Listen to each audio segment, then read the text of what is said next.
John, we're on a good roll here as far as bringing back friends of the show. And one of them is Jed Hoyer, the president of baseball operations of the Cubs, and he's going to be joining us. Jed's always a terrific guest, and this is good timing. The Cubs are in first place. They're playing great. There are so many questions about how he got Pete Crow-Armstrong and what he's going to try to do with the Kyle Tucker, and a lot of positive, generally positive stuff going on with the Cubs. So very good timing. Good job by you to get a great guest. Well, really good job by him to trade for both Pete Crow-Armstrong and Kyle Tucker. He probably has to do some more trading before the deadline. We'll ask him about that, his pitching staff, his bullpen. John and I are going to do a little bit of a deep dive on where the Mets and Yankees are as they begin to approach the deadline. We'll play hit and error at the end if you stick with us on the show with Joel Sherman and Jon Heyman.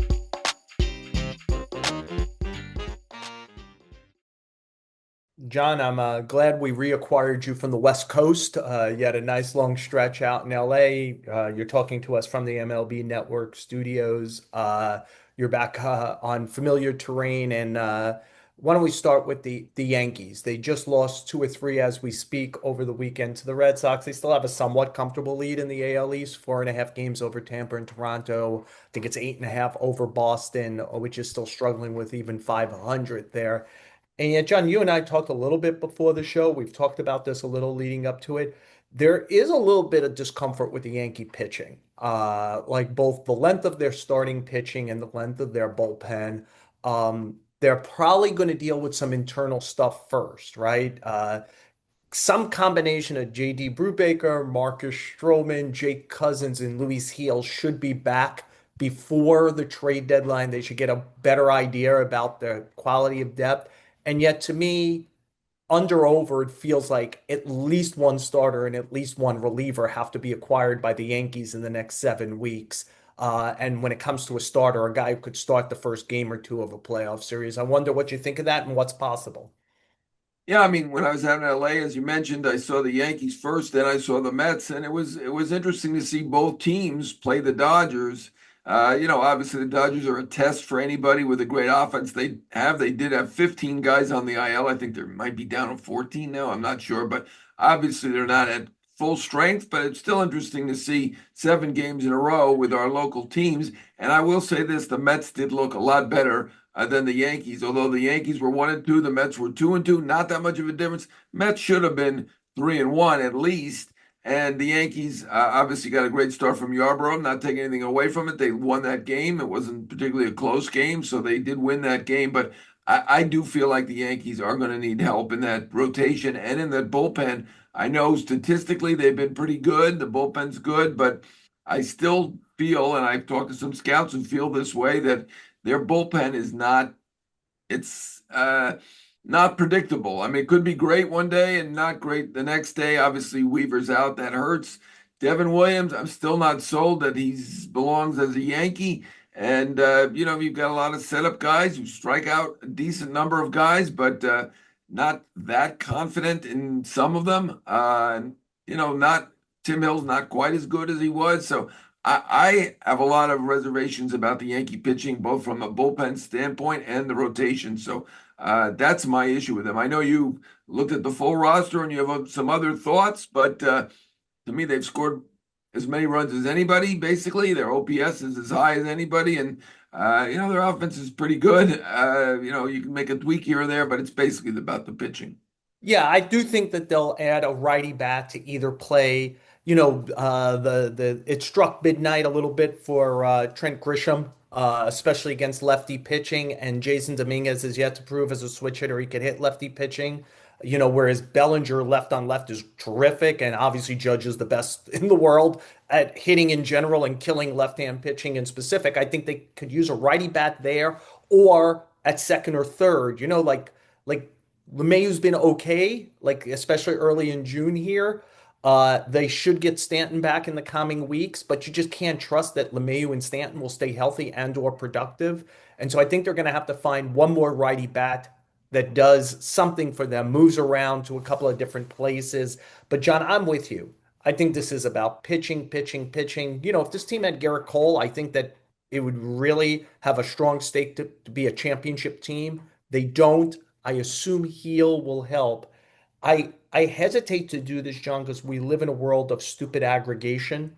And the second you mention a name, suddenly you're saying they are available. The team you're saying is going to get them. But I wonder, just like watching Arizona say struggle in a division where there are three other pretty good teams, in a league where it's probably going to take 88, 89, 90 to get in.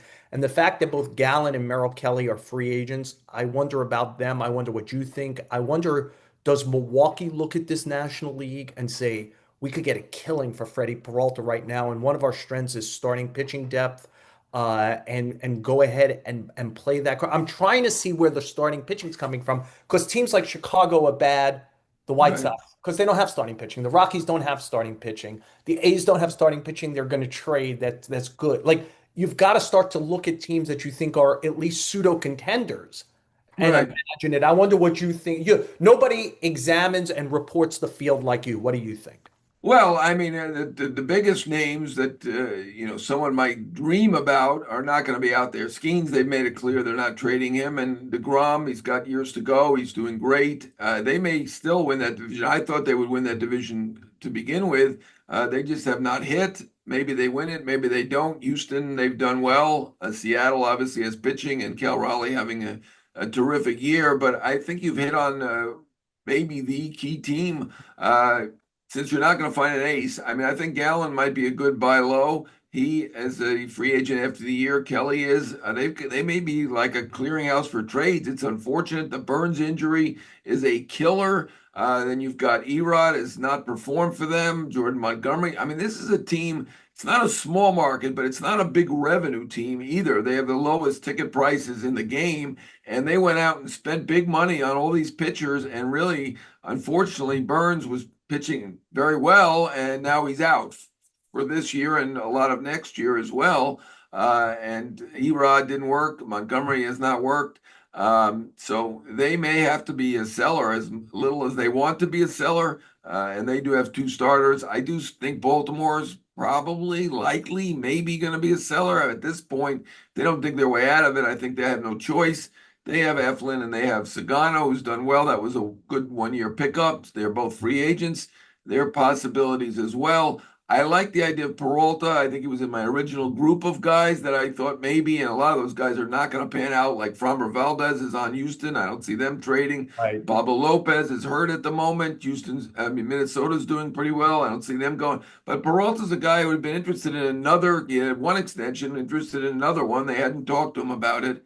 And I could see Milwaukee doing something like that. We know they in the past they've traded guys off, even when they were contending, or in the winter when they were hoping to contend. I could see that. That could be an interesting one. Yeah, I'm going to throw out one other, and again, I think this team made the playoffs last year. It's a little over 500 right now. I think they want to go for it, but the Royals' offense is so bad. And I just wonder, Seth Lugo could opt out of his deal at the end of this year, and if he's upright, he's going to opt out. And that is a strength of the team, right? Bubik has really started to pitch well. The kid Noah Cameron, they have Waka. Like that's a strength. Can they, if this goes wrong in the next like few weeks, can they say, hey, we got to find a bat or two. Let's go use Lugo to do that, to even take a long shot this year, but to be in a better position to go for it next year. I'm just throwing it out. I Yeah, think, it's a see, long shot. I Yeah. hate throwing this out because I know today the Royals are going for it. But to me, the Royals have a real failing. I just don't see how they score runs. Well, They're they should be scoring more runs, right? I mean, they have Bobby Witt Jr. on the team. Obviously, they've called up Caglione, who's he went 4 for 4 yesterday and has great offensive potential. As you said, they made the playoffs last year. I think I think you characterized it correctly. It's probably a long shot, worth considering, thinking about. Their pitching is very good. They've been without Reagans and without Lugo. They get them back, and they have Bubic. That's a pretty good top three. If they can get in the playoffs, they may make a run. So they're a team that's been trying to win and doing a good job, making good moves. Lugo is a good move. Reagans was a nice trade for both sides. Chapman helped Texas at the time. So. I think it's a long shot, but yeah, it's not a 0% chance like I think Skeens and DeGrom are. I think those are zero at this point, basically. Yeah. Yeah, I just keep scanning and trying to like find some imagination for this. John, the one thing the Mets don't need is pitching depth, right? Like they by the time Anaya and Montas come back, if they stay healthy, they're gonna have to figure out what to do with 8 starters. They already have Paul Blackburn in long relief. Do they I believe both McGill and Peterson, am I right, have options left, each of them, or maybe just one of them does. I forget now, but like, can you imagine like those guys are actually pitching well in general, especially They're Peterson? all good. Yeah, and Everybody's been good. I mean, give Jeremy Hefner credit. He's done a great job. And I mean, Canning's got to be the most improved pitcher in baseball. I mean, look, I think he led the league in runs allowed last year, the American League. Now he's in allegedly the little bit better league, and he's doing even better. So he's done something. It's hard to get him to pinpoint exactly what it is, but he did hit 97 the other day. Their depth is pretty darn good. When Minaya and Montas went out, they said they had good depth, and apparently they were right. I didn't think they did, but they were right. John, look, I at this point this might sound silly, but the Braves are so much worse than I thought they were going to be. I don't know if this is survivable, at least to get back towards the Mets. Maybe survivable to get in play for a wild card, but again, I think the National League's good. I think you're going to have to be 88, 89, 90 to do that. I'm Right. not sure if they could get back. The Phillies, I think, have lost like 9 out of 10. I don't think it's impossible that the Mets might win the division with some ease. Again, this is second you say that there's an injury, the Phillies play better, whatever. And so I really do think they have to think about what do we have to do to win 11-ish games in the postseason, probably.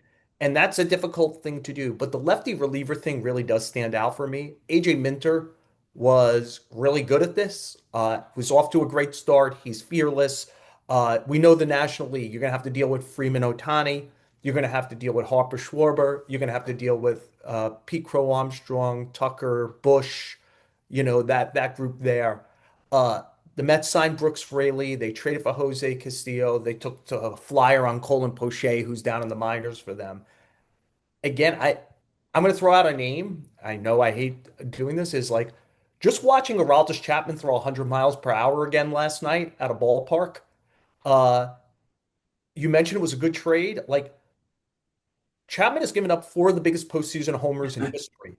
And yet So, he has like a 2 something ERA, and the two teams who traded for him don't win the championship without him. And I right. just keep looking at him thinking, can he, if the Red Sox are not going to have a good season, could he really help the Mets? Well, he is a lefty reliever, and he did throw 103 miles an hour. He's having a great year again. Wow, he's been around a long time. But Yeah, yeah, I mean, I thought Boston was going to be really good this year. so They did still I. maybe. Their offense is very good. They'll get Bregman back. They seem to have a leadership void. I mean, if Devers is your leader, and at this point, and you have all these kids on the team. I mean, I think he's so out there that they're not being, it's not impressionable. I don't think anyone's going to follow his lead. And I get, he's a hitting savant, so I get why he gets to do what he wants to do. But yeah, they are a major disappointment. Speaking of disappointments, the Braves, it's unbelievable to be a +3 run differential and be 10 games under. They are better than their record, but as you said, they're 9.5 out in the wild card. They look like they're about to be buried. Of course, they didn't look that good in 2021. They made the trades for the four outfielders, which was weird, helped them win the World Series. It doesn't feel like that's happening again. They've had a lot of stuff go wrong, right? Profar, and they didn't really replace Minter or Jimenez for that matter. They let Canning go, and we see what he's doing with the Mets. And uh, it doesn't, I mean, the Braves, they have to go 62 and 36 just to get to the 89 wins, which they sneaked in with last year on the last day of the season. So, not going to be easy there. And I mean, things are lining up beautifully for the Mets, really. I mean, with the Braves this far out, Philly's not hitting, but I mean, Schwarber, Turner, when Harper comes back, I mean, they're going to hit fine. But for now, they have just not been hitting. Yeah, one of the teams that's at the top of the National League is the Cubs. They're at the top of the National League Central. Their president of baseball operations is Jed Hoyer, and he's going to join us next on the show with Joel Sherman and Jon Heyman.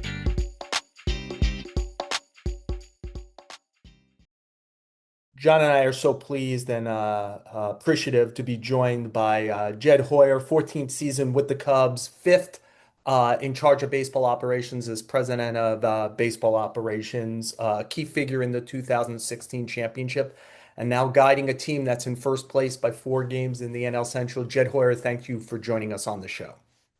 Anytime, guys. Jed, I think both John and I passed by your team in Arizona, and I know I talked to you, and I thought you said you had a good team. Uh, this good? Well, I think we've gotten some performances out of some guys that we probably didn't necessarily expect. I think that PCA has been just incredible so far this year, and him taking a leap forward has been fantastic. And then obviously our catching position, both Kelly and then Amaya before he got hurt, were really good. So I do feel like we've gotten some really excellent performances. And then the guys we were counting on, the Tuckers, the Haps, the Horners, the Swansons, the Bushes, those guys have played really well also. So it's been a really good position play group so far, both offensively and defensively.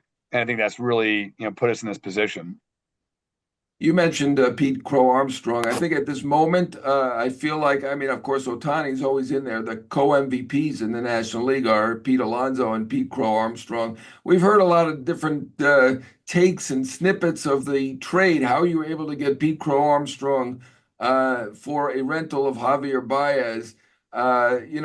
People had suggested that you were looking at Matt Allen. Obviously, the Mets had a lot of bigger prospects, quote unquote, at the time, Vientos and Alvarez, Mauricio, Beatty. How did this happen? How did you get the co-NL MVP candidate for a rental? Yeah, I mean, probably good fortune, honestly. Like I think, the Mets took a bunch of guys off the table right away. Matt Allen was off the table, Alvarez was off the table. I'm pretty sure Beatty was off the table.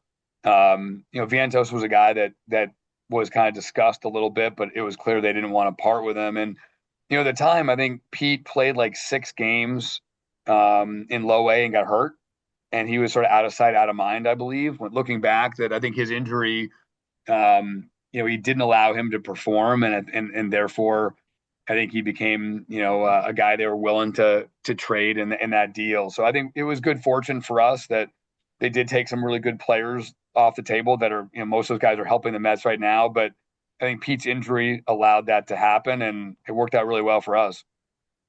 Jed, I was with you in Arizona. I think you got the day I was there, PCA hit 2 homers to dead center field in a game. And you, Greg Counsell, teammates, you all did think he was going to take a step forward this year. I thought, when I talked to you, because I was obviously interested in him because of the Mets background. What has been the key to him stepping forward, especially some areas like power where maybe I think the Mets for sure didn't see the power coming. Yeah, I think that's right. I think to a person, we felt like he was in for some big things this year. I think the way he played the second half of last year was really exceptional, and he has a really great floor as a player with his defense and with his base running. But yeah, I'll admit, like I thought he was going to perform better offensively. I did not expect him to have 17 home runs right now, and also the way he's hitting them. These are not wall scrapers. He's hitting balls, well out. So he's an exceptional athlete. I think sometimes those exceptional athletes can kind of outkick your expectations to a certain extent, and he's certainly doing that from the power standpoint. All right, my last PCA question. He does swing a lot. I mean, I don't want to be picky or anything, but as I said, he's the co-MVP candidate, fantastic defensively, great base runner. But if you look at the on-base percentage, it's not that much higher than the batting average. Is he going to have to adjust? Do you say anything to him? Or, I mean, right now he's been fabulous overall. You just let it go. Yeah, I mean, certainly, you hope over time with maturity and seeing a lot of pitching and seeing a lot of pitchers, you hope that the swing rate comes down a little bit. I don't really see that changing right now, the way he's going. he's able to touch a lot of pitches, and I think that as a result, I think that gives him confidence to do it. But yeah, I think that for now it's going to be a hard thing to change. But I think over time that my guess is the swing rate will come down a little bit. You made a trade for a different lefty hitting outfielder in the offseason. It was, arguably the biggest trade of the offseason, that Crochet, a few others. And again, from a distance, it seems like that one could hardly be going better. Kyle Tucker's played great for you so far. I wonder if you could give us kind of like a state of Tucker, not only how he's doing, but what the question around him. You acquired a walk-year player. You gave up a very good player in Paredes and a very good prospect in Smith to do it. Where do you think things stand about trying to keep Kyle Tucker a Cub moving forward? Yeah, I mean, I think as a player, he's been exactly what we thought he was, which is just he's an exceptional hitter. Like truly, like he's plate discipline, power, batting average. He's an excellent base runner. I mean, he's just an excellent offensive player. He's been terrific for us, and it really changed our lineup in so many ways. Obviously, we gave up a lot to get him, and we love to keep him long term. As far as conversations go, I keep that in house, but certainly he's a player who's going to have options at the end of the year. But we'd love to keep him, and hopefully, the best sales pitch you can have is a winning team and an awesome place to play, and so that'd be the hope. John, if I could just jump in, you said at the end of the year, do you see no possibility of doing this All-Star break somehow, but this is a tabled until the off-season situation? I guess, like I said, if we were having discussions, I wouldn't talk about it. But I think the likelihood with any player is that deals get to the end of the year. So I was sort of saying that as the assumption that for the most part, contracts that aren't to really young players get signed at the end of the year. How about your star pitcher, Imanaga? When do you see him coming back? I mean, obviously, you guys have pieced it together without Steele and Imanaga now for the last more than a month. Going to be back sometime this month. That's the expectation. I mean, knock on wood, but he's throwing bullpens. He's about to start throwing in games this week. So, the hope is that he's on the mend and he's going to take some. He's missed some real time. We want to make sure he's himself. So have him throw some rehab outings. But yeah, the hope it's June 9th. The hope would be by the end of the month without a setback. Jed, John mentioned the name Justin Steele. I mean, you don't, Imanaga, you're getting back, Steele, you're not. And from half a country away, when I look at your team, your run prevention's been good, but Yeah. it feels like sometime between now and the 31st, you have to acquire at least a starter. Is that how you feel? And will the marketplace allow that for you? Yeah, I think we'll be looking for pitching for sure. I think our guys have done a really good job of stepping up. Kate Horton's been excellent. Colin Ray, stepped in. We replaced Colin Ray in the bullpen with Chris Flexen. He's pitched really well. So our guys have done a nice job, and I do think our defense deserves a lot of credit as well. Like, we play really good defense as a team, and that's helped. But yeah, I think we're going to be looking for pitching, both rotation and in the bullpen, and that's not a secret. That's not a knock on the guys we have. But I think in today's game, you guys keep building depth. Where do you think your bullpen stands right now? Obviously, you acquired Presley. Hodge is out right now. You have some other guys doing pretty well, Keller and some others. What do you think right now? Our bullpen's pitched really well of late. Hodge is on the way back, and hopefully he's back at some point this month as well. So it's pitched well, but I was talking to Joel when you were frozen before, and we were talking about how I think with a bullpen, it's just always a work in progress. You've got to keep adding names and keep adding guys, and realizing that I don't think you ever get to a point of feeling comfortable or point of feeling like it's a set thing. You got to keep adding guys, and with every team, you're going to have some ups and downs in the bullpen. Well, right now we're on a good run, but you don't feel comfortable. You keep adding, and I think we'll do that at the deadline, and then we'll just keep on making small transactions as well to get marginally better. Jed, just to give you some plaudits here, you mentioned trying to keep improving it. I noticed while preparing for you, Chris Flexen, Brad Keller, Drew Pomeranz, all guys that were either a very minor trade or minor league deals, all done very late, that they're combined 7-0 with a 1.04 ERA and 16 1/3 innings. It is a good job by you guys to be able to kind of fix it a little bit as you go along. I wonder if I could ask you a bigger question about the trade deadline.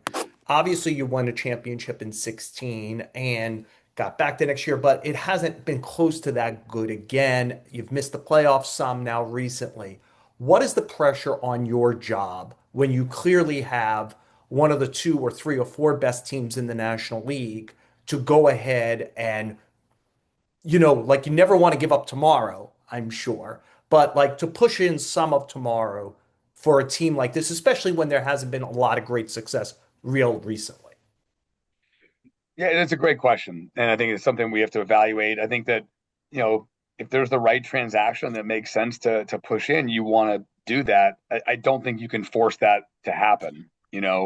Obviously we were super aggressive in 2016, but we also hadn't won a World Series in 108 years, and it felt like that was, the right time to do it. So I think you have to balance a lot of different factors, but yeah, if there's a transaction that you feel like can really help fill a significant hole and change you and really change your fortunes, I think that's something you always have to consider. Every sustained success is obviously the goal. It's the goal for every team, but you also have to be humble enough to realize like sometimes teams come together really well and sometimes they don't. And I think that when you 6 weeks from now, if we're at the deadline and things are going well, you have to always evaluate those seasons if things are going well.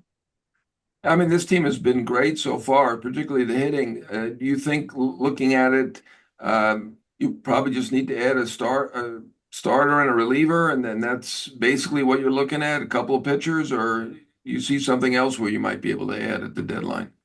Yeah, I think barring injury, there's probably some small things on the offensive side, but really, I think that our position playing group has been really good. I think that the thing that we've done probably better than anything offensively is just the depth we have. Top to bottom. I think we're getting production, kind of both offensively and defensively from all our spots, and that's made a huge difference. So I think, yeah, as I think about it, I think that pitching is the likely direction we would take if we were adding.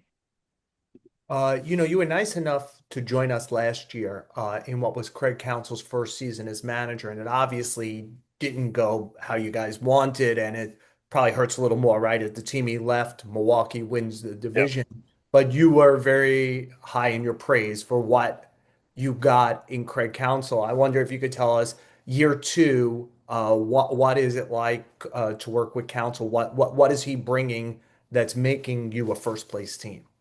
Well, I do think that the second year this provides comfort. I think that's he's more comfortable here. It's not everything new. It's not about him, which I think in his how he is as a person. He doesn't want that. So I think the second year has definitely been more comfortable. But in a lot of ways, I give him a lot of credit. Last year, you know, roughly this time of year last year, like we really struggled for about 6 weeks. We couldn't hit. Our bullpen was blowing games. We ended up falling to like 9 under. And from that point, we really dug out and played really good baseball. Unfortunately, in the National League last year, that the Padres, Diamondbacks, Mets just didn't lose during that period, and so we weren't able to get all the way back there. But I thought he showed a really steady hand last year when we fell down and then ended up playing really well for the last kind of 3.5 months of the season. And I think that's carried over to this year. So I think his comfort is better, but I also think he's an excellent manager. He makes good decisions in games. I think he handles the clubhouse exceptionally well. I mean, he's been fantastic for us. I know last year didn't go exactly as we hoped, but I thought the things he showed in the second half were really excellent. And like I said, have led into this part of the first part of this year.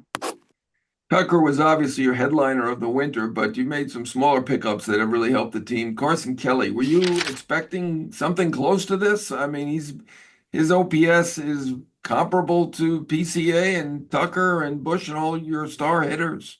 We thought he'd be a little higher than this by now. No, he's been amazing. And like really last year, when I talked about when we struggled in the first part of the season, PCA was really struggling offensively in the first part, and our catching tandem was really struggling. And so we had two positions on the team that were OPSing in the fives, and we had a couple other players that were struggling, and so our lineup was just so incomplete. Obviously, Pete emerging has been big, but it's been great with Amaya and Kelly have been excellent. Obviously, Amaya's hurt now, but our catching production is completely different than last year, and Carson deserves so much credit, but Amaya deserves credit too for stepping forward and really we've taken one of our real weaknesses of last year in catching production and made it one of our strengths, and that's made a huge difference in our lineup. Jed, there's a pretty strong perception throughout the game that the National League is stronger than the American League this year, especially at the top. We watch the Mets regularly. They're clearly very good. The Dodgers, the defending champions. Phillies have stumbled a little recently, but I think people think they're pretty good. I wonder what you think about the National League in general and your division in specific. I think we thought of this maybe as a rebuilding year for the Cardinals. It doesn't look like that right now. It looks like they might be in it. Milwaukee, I'm not sure what smoke and mirrors they use every year, but here they are again. Take it wherever you want on your division and your league. Yeah, both. I think the National League is just really good. I think obviously the Mets and the Dodgers are excellent. They're really well run and they have huge resources, and I think they use those resources well. So those teams are both super talented and super deep, and they're not going to go anywhere. Yeah, there's four teams in the NL West I think are really good teams. I know Arizona has stumbled a little bit, but I certainly wouldn't be surprised to see them catch fire. And then I think on the East, Philly has stumbled recently, but they're a very good team. And then the Braves, I would be shocked if they don't make a pretty big comeback here. They're too talented. And then our division, the Brewers are always there. They do a fantastic job. They're going to always be in the race. I think the Cardinals play unbelievable defense, and I think their defense and their good young players have really taken a step forward. And the Reds have an excellent starting rotation. So the National League is just so deep. I feel like every series you're playing, with really some small exceptions, are really competitive, and it feels like the wild cards in the NL will be a pretty high number, I think, to get there. Whereas I'm not sure that number is quite as high in the American League, to be honest. I'm going to follow back up on Tucker. Obviously he's doing almost exactly what you would expect. Around 900 OPS, been spectacular. I want to ask you, if you are unable to sign him, is this trade worth it? And do you feel confident and as confident as when Vladimir Guerrero came up with $500 million? Does that affect you? Yeah, I mean, I think it's an impossible question to ask on June 9th, right? Um, I think we have to see how the season goes to answer that question. Certainly, obviously, a player like him, you'd love to be able to keep him long term, but I mean, the Yankees are having a really good season this year. They didn't sign Juan Soto, and they gave up a lot to go get Juan Soto. I don't. Is that trade worth it? I think that's something that can be debated. Obviously, I think they had an exceptional season last year, so I just think you can't really answer that question on June 9th. Obviously, like I said before, like he's a great player. He's been exactly what we hoped for, and we'll see how it goes. But certainly, he's the kind of player that you'd love to have for a long time. I didn't think you were going to get into the Vlad Guerrero part of that question. I took a shot. What about yourself? Your contract is up. You've done a great job. The team's in great position. I'm not just saying that because you're a friend of the show, but you want to be back? Are you going to be back? What's going on there? Yeah, like with the other contracts, I wouldn't talk about it online. But listen, I've been here 14 years. It's an incredible place to be. Both as a city, the ballpark, our owners. So certainly, that would be my hope. But obviously, those are things we'll talk about offline. But I think that's how I see it. I feel very fortunate to be with the Cubs and be in Chicago. Jed, as a way to wrap up, maybe I could ask a big question just about the job. We were talking a little Yeah. beforehand. You've been Boston, San Diego, here you've been 16 years. I wonder, I think fans know the game has changed, your job has changed. Tell us something that's different for you in 2025 that fills up time, that if I would have told you filled up your time 5 or 10 years ago, you would have gone, what? Yeah, I mean, it's a really nice way of calling me old. It's fine, you know. Well, I covered every part of that, and I think I I'm got older you. than you to start with, so I always We're stay all older ahead. than you Yeah. here. We're both Yeah. much older than you. Um, yeah, I mean, obviously, if I go back to my early Red Sox days, the game is completely different. But even going back to like 2016, you know, I'll give you an example. Like we on Wednesday we got 7 and 1/3 innings out of our starter. On Thursday we got seven. On Friday we got seven, and it felt like a vacation. And that was every single day. That you were just expecting, Lester, Arrieta, Hendricks, Lackey, Hamill, like they're gonna go 7 or 8 innings, and the game was different. And I feel like now, um, an unbelievable amount of our time is spent on relievers, on who's available, who do we have to call up from the minors, do we have enough pitching today? It's just that's probably the thing of all the things that has changed. That you feel like your 40-man roster is in constant flux. Your 26-man roster, especially the pitchers, are in constant flux, and that's not just me. That's the whole league. That's how all of us spend all of our time. And I mean, candidly, I don't think it's great for the game.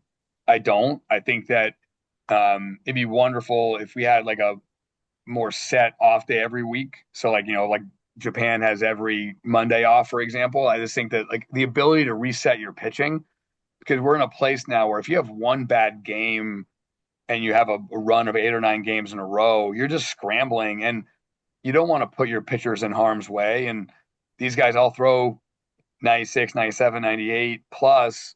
And so guys get hurt more often. And I think that's the area where, you know, the job has really changed, that you're just constantly changing your pitchers. You're constantly dealing with injuries in a way that never happened before. And so it never, you never feel like you have stable ground underneath you. I guess that's the best way to say it. That when people ask, how are you doing? Or how's your team? And I think I speak for everybody, like you never feel like you're on solid ground because the roster's in so much flux. That wasn't always the case. Amen, Jed. I remember, first of all, like last September, you go to 14 pitchers, and every day Aaron Boone's saying something like, I don't think we have enough pitchers. And I'm like, you just got an extra one. What are you talking about? Like, and he was just like, and at the end of April this year, the Mets like led the majors in both starter and relief ERA. They were pitching great, but their starters weren't going long, and suddenly they had a double header. And I'm talking to a couple of their officials, and they were treating the doubleheader like Custer at the last stand. Like they don't know how they're going to get through, because then they had a day game the next day, and it's like, and they're leading the world in ERA. Yeah. And it's just like it does feel like a different world when you're talking to a team that's pitching well and keeping guys healthy, Yeah. strangely, and they don't know how they're going to survive. Yeah. And I think that, but it's a good anecdote because that's how it feels all the time, that you don't feel stable because you're a double header away, you're a starter coming out of a game early away from scrambling for a while, and we're all in the same boat together. So it's, but like that's just the reality of the job. And I do think that as we think about, like, the game's not going to change. Like like pitchers are going to keep throwing harder and harder, and so bullpens are going to get better and better, which is going to make it harder and harder to like leave a starting pitcher in for the third time through the order, et cetera. And so all these things are optimized, and they're heading in one direction. And so to me, either there's rule changes that are meant to force starters to stay in games longer and do that, or we get more days off. But whatever it is, I just think that like for the good of the product, I think it's just really hard to continue to do this forever, because it's like I said, it's only going to get worse, because I just feel like that's how these things operate. Like guys are going to keep throwing harder and harder, and as a result, we're just going to keep turning games over to the bullpen, because guess what? It's usually the best way to win. And that's how we're incentivized, is to make sure that we do that. And so getting 7 innings out of a starter is going to be keep getting harder and harder. Well, obviously, you're doing a lot there to keep your team winning, Jed. Like I mentioned at the top of the show, 40 and 25, 4 games ahead in first place in the NL Central as we speak to this. And you've been on our show before, and I know John and I always appreciate you joining us again. You're a friend of the show. Jed Hoyer, thank you for joining us on the show. Always, guys. I know we go way back from. I feel like it's feels like yesterday we were standing on the field in like '03 at Yankee Stadium, and it's a lot of gray hair on Yeah, this Zoom link now. But it's good to see you guys. thanks, Jed. Thanks, Same guys. here. Take care. Same here. Bye.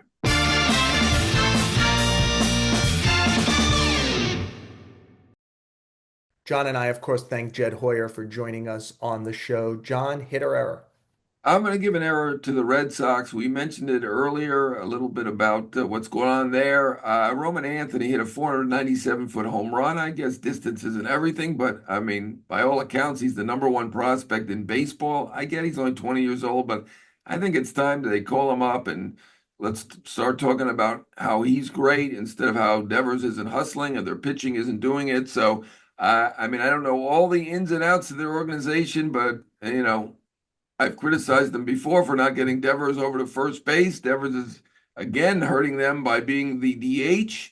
I mean, at least Anthony could have been the DH. He's already got Yoshida sitting on the bench doing nothing because he can't play now. And time to move Devers to first base and call up Anthony. But that's it. What's that? What do we call it? An error? Error. Error. A very negative error. Negative. John, I was thinking about going error, and just like I just don't want to do the Rockies anymore. I like watching. I'm watching that game while I'm at Yankee Stadium last night, and I thought to myself, you know what? I'm wondering if statistics against the Rockies should count. Like they shouldn't count. Like it's like you're playing like double A or something. But I don't want to do the Rockies. I want to do what is the exact opposite of the Yankees, and I'll do a hit today, which is, I'm at the ballpark. The Yankees got beat pretty badly last night, and Judge hit 2 more homers. And I know we talk a lot about Judge, but I just want to say we're in the second week of June, and a guy with tremendous power who doesn't exactly get infield hits is hitting 396. And I keep saying, I also do a Yankee webcast, and I'm like, hey, I'm assuming there'll be some regression to the mean. Like, what do you think he'll hit? Like, if he hits 350, which would be tremendous. Can you imagine Aaron Judge hitting 350? It means he has a. And then I said, but what do I do? Like, I didn't think I'd see a guy in a cleaner era hit 62 homers. I saw it. He had a better offensive year last year than when he hit 62 homers. He's having a better offensive year this season than last year when he had a better year than 62 homers. 62 homer season is his third best offensive season It's for amazing. this. Yeah. And I'm watching him just kill 2 balls to right center last night. And just to say it, 396, 493 on base percentage, 771 slug, 1264. John, you and I were briefly talking about it beforehand. In any other season, a switch hitting catcher on pace for 60-ish homers, who's good on both sides of the ball in a hard to hit park like in Seattle, Cal Raleigh, he wins the MVP. I think he has no shot. No, well, Bobby If Witt this Jr. didn't last year right, either. He had an amazing, incredible year, and it was a unanimous judges on another level. It's amazing. And what's most amazing to me is he had 267 a couple years ago, then 322. I mean, he raised that 60 points, and now he's up another 70 points from there. Nobody's had this combination of power and batting average this late in the season. It's never been done before. He's doing a lot of things that we've never seen done before. I mean, this is an all-time great. There's no other way to say it. He's one of the greatest hitters in baseball history and one of the greatest players. John, just as a way to go out here, you're really, I point this out on the show all the time, how good you are with numbers. Like if you had to establish an over under for his batting average this year, where you think it might end up, like I honestly, like a couple of weeks ago, I'm like, okay, he's doing great, but like if he has a great season, he'll hit 340.